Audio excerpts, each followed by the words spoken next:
we'd like to recognize one of the earliest champions. He's the ultimate OG for Project Play. Please put your hands together as Tom and Jay Coakley come back out on stage. Jay and Coakley, Tom. Jay Coakley. Tom Ferry. We already know. All right, so listen, this is the 10th anniversary of Project Play, yes. But the idea that play is a powerful thing, that it needs to be part of our lives, and sports should be for social good. Our idea is that predate, of course, Project Play.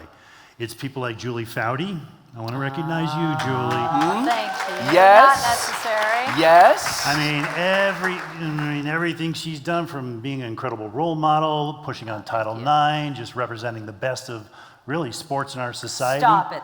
Wait, no, what? I'm gonna keep it going. And I'm gonna do it another date as well. Kevin, please read his book. Will you please go read Rules of the Red Rubber Ball? It's on my list now. I appreciate that. It was formative, as I mentioned earlier, in developing my ideas around the power of play and reshaping my whole career and putting energy into this space, putting my head down. So thank you, brother. Absolutely. You already know how we roll. You guys are amazing. This is built on folks like you. And then there's my man to the right here, Jay Coakley. When we talk about sports and society, Jay literally wrote the book on sports in society. Yes. He has produced a textbook called Sports in Society that has been used in universities across the country, around the world, gets updated every single year. So how we think about sport and what it can do, and the challenge, he's just informed academics, people like myself, the layers and layers of people who've been influenced by Jay, who don't even know the impact that Jay has had, is incredible, and we really can't get our minds around. One particular idea of Jay's, his research that was powerful to me and showed up in my book, was his research on children and why they play sports. And he noticed, and tell me if I get any of this wrong here, that what kids want is action, access to the action, a social experience. Controlled challenges. Controlled challenges. Yeah. What else is on that list? And then having friends, playing with friends. Having with friends, playing with friends. Yeah. So this is research, right? And so when we talk about all these surveys we do, we go into communities and ask us what they're playing, what they want to play, what they're not playing, and all that, very much is built on the back of your original research, Jay. So thank you so much for that. Jay, when we created Project Play, he was on the original advisory group that drew up the Sport for All, Play for Life, a playbook to get every kid in the game. Was very much a force in helping us get that right. He sat on the school sports advisory group when we created that playbook. He has always been accessible. And Jay, how do I think about this? I'll get a very long note back. When we launched Project Play Mexico, Jay goes down to Mexico. We testified before the Congress down there, or you did. I couldn't because of COVID. He has been a hero. And he was also a professor here for how many years at UC? 33. For 33 years at UC Colorado Springs. Right, Exactly. Right. And so I only thought it was appropriate, since we're here, to recognize the OG of all, not even Project Play OGs, but sports and society OGs. So, and I'm sorry, we'll stop using that term. That's my idea originally. But anyway, Jay, thank you so much for doing everything you have done for this movement.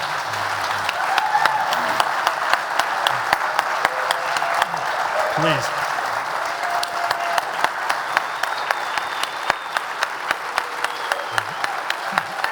Receive that. And as a small token, a memory of your time and the contributions you made to Project Play, we want to give you this. This is signed art from Dan Layden, who is the Irish artist who developed this for us, the 10th anniversary of Project Play. Materials. I hope you find a place on your wall with all the other decorations that you have. If not, just don't tell me. Okay. It'll be there. It'll be there. Thank you, sir. Appreciate it. Turn it back to you guys. He's got questions for him. All right. So I have the honor of having a brief interview with you. Okay. Yes. And we were talking backstage, and you all should know I kind of framed this up as Yoda and Grogu. Right? So each of the answers that you provide, this is the way. Those of you who are Mandalorian fans, you picking up what I'm putting down, right? Yeah, so 2 simple questions. You've been here for the entire summit. Right. Are there any really special takeaways from the summit that really resonated with you? Well, first of all, the size of this group and the fact that I've never been around so many people who think like I do. So when it comes to youth sports, and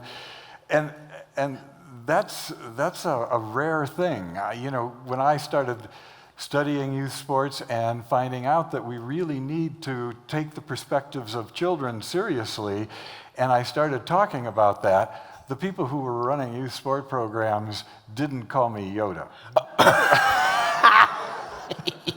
That probably wasn't in the vernacular then, right? Right. Yeah, but they probably had some term for you, and your students probably weren't happy you were giving them homework all the time and everything. I did have your book in my class also. Oh, okay. Yes, Sport and Society. I absolutely had that in my class when I was doing my physical education undergrad, right? So I understand the power of that. And, you know, when you look at this group collectively, what do you see the opportunity for them to advance this momentum and this movement, right, so that we can really build this amazing future, a better sports system for youth? Yeah, well, first of all, we all have partners now, and we have a shared narrative. And, you know, I've got to give credit to Tom for this. You know, over the past 10 years, what he's been doing, by the way, he has a theory and a methodology for change. Which you can appreciate. Which is very important. A lot of the people who work in sport for development, they just roll the ball out and hope that good things happen. Well, Tom had a theory and a methodology. And as he brought people into, the stakeholders into Project Play, they've all developed collectively a narrative about youth sports and what needs to happen in order to give voice and agency to kids as we create youth sport programs. And why do you think having a shared narrative is really important? Well, kids are coming from a particular perspective, and if we acknowledge that perspective and create a narrative around it related to play, the creativity, the spontaneity, the friendships, and those kinds of things, then we can get people to understand that this adult-imposed, commercial, professionalized model that we have used to create youth sports really doesn't represent the children who we think it's for. And so having a narrative around play that reminds us of what's going on with young people between 5 and 15 years old is really important. I say this, though, right, that it's for young people, but it's also for the young at heart, right? And I think they do what they see. Yeah. And so I think the more that we model it for them and they recognize that we're modeling it for them, then they'll recognize, oh, I can lean in, I have permission. And so I think that's a key thing. And what's that Plato quote? You can discover more about a person in 1 hour of play than in a year of conversation. Right. And by the way, adults don't play enough either. Exactly. This is what I'm saying, right? Is that we need to encourage adults more, right? So I call it cadulting. Okay. Right? So the kid and the adult collide, right? That energy. And so that's really important. So we need a theory and a methodology around cadulting. So can you get on that for me? Sure. Well, Trevor Dorff at Utah State is doing that. And basically, parents should be playing more with their kids and having the kids take the lead for how play goes. So one of the things that I've actually encouraged parents to do is to have a play day where the kids actually design the play experience, right, and the parents are not the coat racks.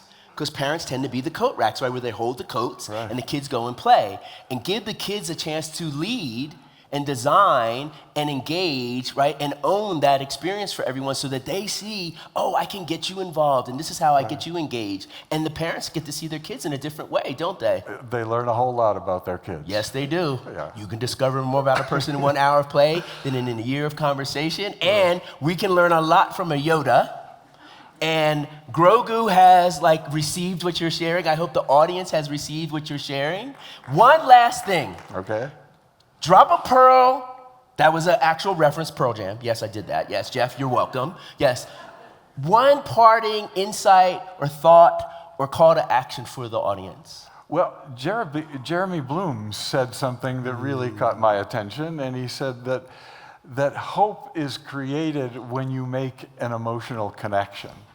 And if we've made an emotional connection with the kinds of changes that Project Play has introduced for us, then we can have hope for the future for youth sports. This is the way. Thank you so much, Jay. I appreciate you and all that you've done. Please don't forget your lovely piece of art. Put your hands together again for Jay Coakley. And we'll welcome Julie back onto the stage. Thank you, Jay. So good. Congratulations. So good. So good. What, so good? Killing the game. Right? So, amazing takeaways from the day and the entire summit. Yeah. What do you think? I think the power, and I started with this, the power in this room and the courage required in this moment, because as we've seen and talked about, and we live, I think, all of us in this space on a daily basis, is that we know it's broken, and we've been talking about it being broken for a very long time. And now we have the opportunity to have the courage to fix it. And what are we going to do about that? I think about in my life, for example, what am I going to do about it? And since I've been here, and since I've locked in on really reading and doing a lot of research before coming into this, I realized I should be talking more about this, right? I can be doing more about this in this space. We can be bringing some of these stats. We can be encouraging other athletes to talk about it. And so I am committed to doing that going forward. And I'm committed to nudging the ones that can take action, to nudge them along and get it done. Because I do think it's going to be disruptive, and it's going to be hard, and it's going to be challenging, but nothing is great without it being a challenge, right? And so I believe this room, and I'm hoping on this 10th anniversary, we're going to look back and say, that was a seminal moment. That we actually knew, okay, we're going to get this shit done. Yes. We're going to GSD that, right? We're going to GSD that. And I think the other thing, too, is, right, this opportunity, you've mentioned it so many times, this is a unique moment to bring a convening of this group of people, these human catalysts, in this room at this moment, colliding with all the things that are going on in the world. And what is the one thing that we can use to bring people together, that we all have a play history? It's play. We have that in common. And I think that's what's really beautiful about this moment. And so any of you, if you'd like to shout out your commitment, because my commitment is to continue to be an instigator of inspiration. Has anybody got a shout out what they would commit to doing? To continue to advocate for children's rights. Bam. Yeah. Anyone else? Boom. Anyone else? As my Nana said, a closed mouth don't get fed. Speak up. Bam. Facts. Movement is the medicine. Boom. Yes. Yes. Anyone else? Inclusivity in sport. Ooh. Inclusivity in sport. Last one. Shout it out. Say it again. Sorry. Listen to young people.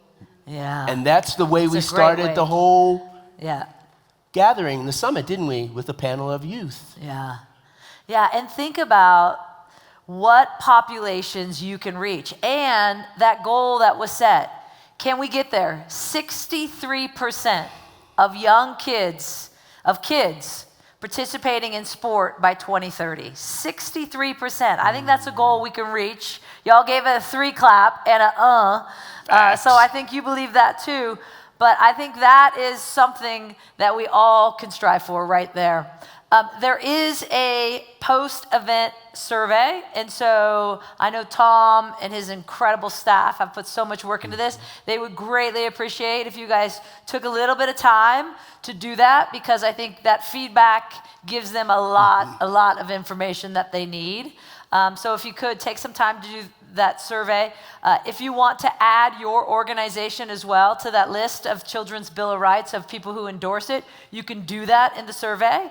And as you know, this year's summit, big round of applause for y'all, sold out in record time. Well done. Yes. Well done. A record crowd. Yeah, a record crowd. Yes. So, you might as well get on the pre-sale for next year. I don't know. There's no time like the present. There's no time right? to sign up for next year. So I'll leave you with this simple truth. My actions may seem small, but their collective impact will be great. Our actions may seem small, but our collective impact can be great. Go forth and prosper. This is the way.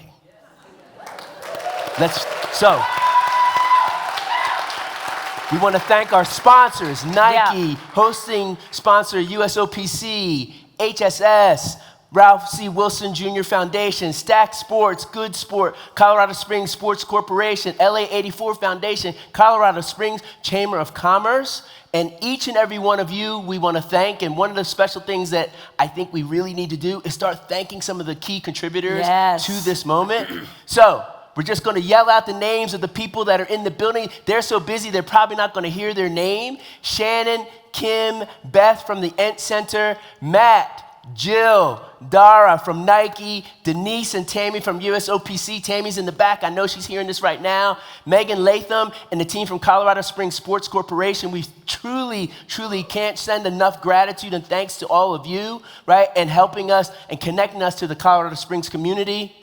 Shout out to the Aspen team, right? Yeah, holy cow. Shout out to the Aspen team, right? Shout out to the Aspen team, right? Catherine Quinn. Yeah. Come on, we got to hit this every time I say a name. Catherine Quinn. John Melgard. Sabrina McDonald. She's in the back. AKA Bose Headphones. John Solomon. It's in the back. Vince Mignares. Jennifer Brown Lerner. Marty Fox. Dulcie Kenner.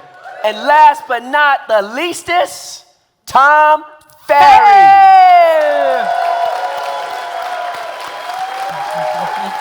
Let them feel it in the back. Let them feel it in the back.